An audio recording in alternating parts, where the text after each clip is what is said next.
has already asked me that very question. Jerry, why do you feel compelled to foil your living space? I understand your need to go out into the world and use foil as a artistic medium to express your inner feelings and hopefully have a positive effect on society. But why do you feel it necessary to line your living environment with it? Well, I'll tell you. I found that aluminum foil, besides being easily recyclable, is a magic metal. It's a reflective surface. It is generous with light. It reflects it very generously. It gives an aura to all of those who walk into its reflected path. And more importantly, it reflects good juju. It has been my experience that the wavelength of bad juju actually penetrates aluminum foil and travels off into the cosmos. That was some bad juju leaving. Hold on while I recalibrate my illumination device.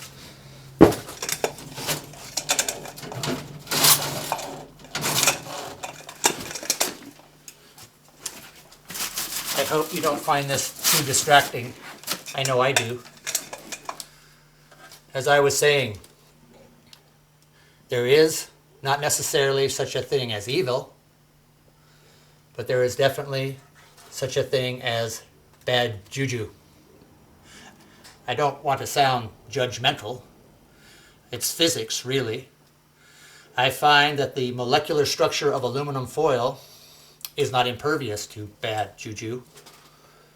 It travels right through it. However, good juju is deflected by aluminum foil's magically reflective surface.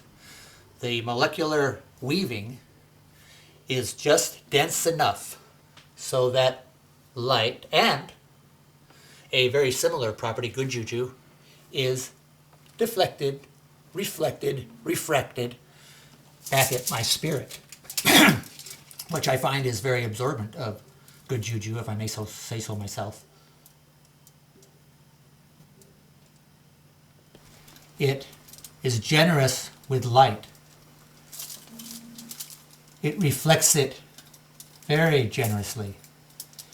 It gives an aura to all of those who walk into its reflected path. And more importantly, it reflects good juju. It has been my experience that the wavelength of bad juju actually penetrates aluminum foil and travels off into the cosmos. That was some bad juju leaving.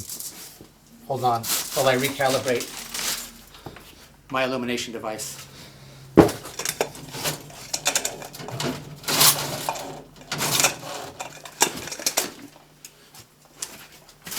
I hope you don't find this too distracting. I know I do. As I was saying, but there is definitely such a thing as bad juju. It's physics, really. The molecular weaving is just dense enough so that light and a very similar property, good juju, is deflected, reflected, refracted back at my spirit. Hi, it's me, Jerry. As you can see, I'm sitting on a chair fashioned from 3 recycled polyurethane milk crates. I find them not only stackable, but surprisingly comfortable. I know what you're thinking. You're thinking, Jerry, why would you want your bad juju to penetrate the foil and go out into the world? Well, it's not that I want it to. It's just that it does. The only thing I can do is try to catch up to it in the world and spread foil that will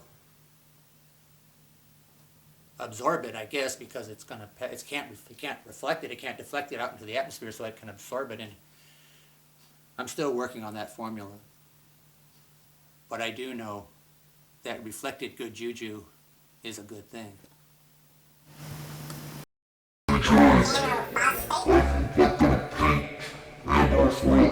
I'm not going to paint and or foil today.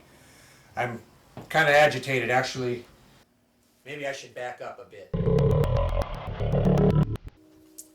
Hi, it's me, Jerry. I'm sitting here on my burlap couch in my studio, holding a can of hairspray.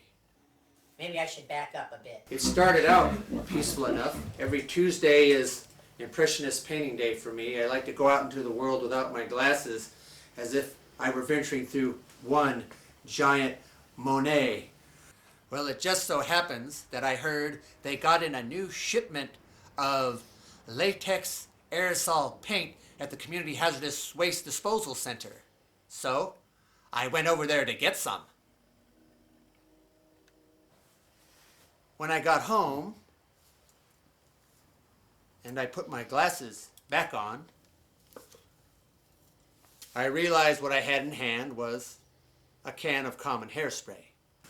I always wondered, what the heck is hairspray exactly anyway?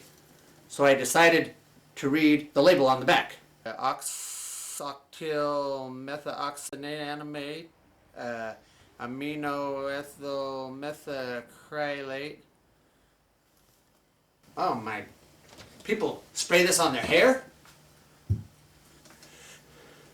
Which brings me to this spiked orb right here. My wife got it at a garage sale 5 years ago. I never really knew what it was, but it always reminded me of a great big blue blowfish that was born without a head or a tail, which made it an appropriate substructure for the piece I was going to do.